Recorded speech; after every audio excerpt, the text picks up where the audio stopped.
This exercise begins by coating the card once again with the clear wax. Check by looking for the reflection. You'll be able to see the holes much more easily.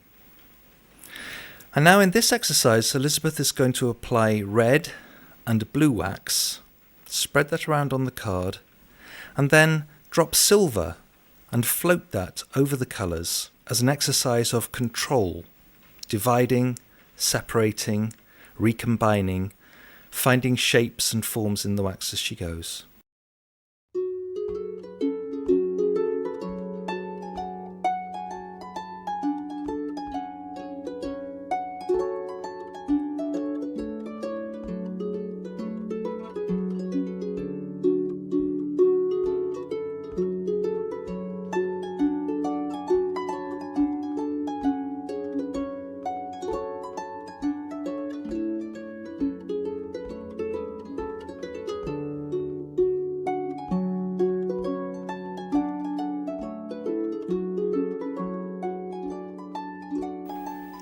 Elisabeth has controlled the blue and red wax into diagonals, like 4 corners. And now it's time to put the silver by dribbling it on top, and then blow it.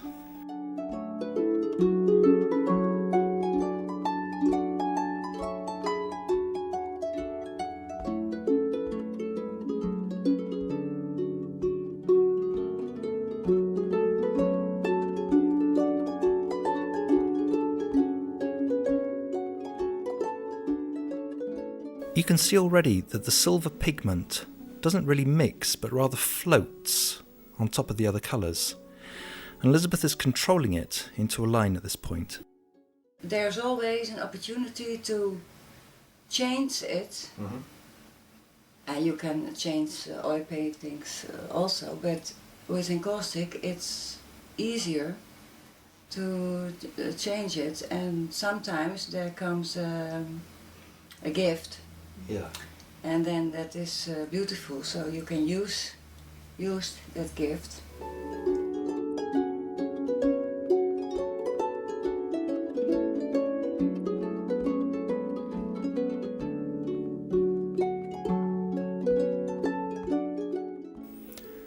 Watch now how Elisabeth controls the wax, splitting the silver that's floating on the other colours, and then recombining it, forming lines, discovering shapes, watching as she goes along, seeing what can be created.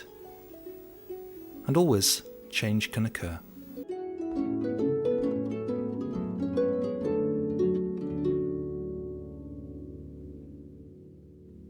What do you feel about hot air work? Oh, I like it. Yeah? Yeah, I love it. The hot air, you can move the wax only moving, Yeah. yes, but you can also make figures. So you must learn to see what the wax is doing if you blow from this side, or you move, Yeah. or you do like that. But I can move it when I see in the floating wax some abstract figure. Yeah. I can move it. So let's just settle back for a moment or two and watch Elisabeth working with this floating silver wax, controlling it into forms, and then breaking it down again, spreading it over the card, building up a new form, and working until she finds something that is satisfying. And remember, you can always add more wax or take it off with a piece of tissue, so you're not stuck at any point in time.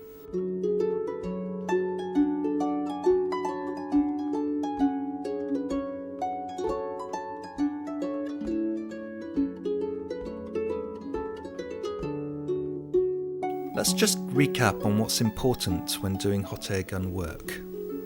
First of all, make sure that you use enough wax for it to be fluid and liquid.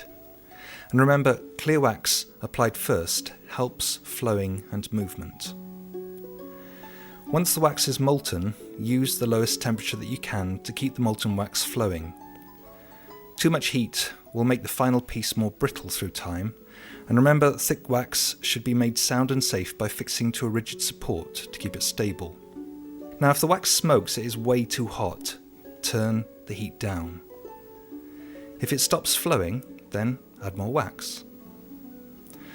A restrictor nozzle helps to control the airflow, making it more powerful and easier to blow the wax, but a rigid working board enables lots of pan and tilt control, and that's often the easiest way to direct the waxes.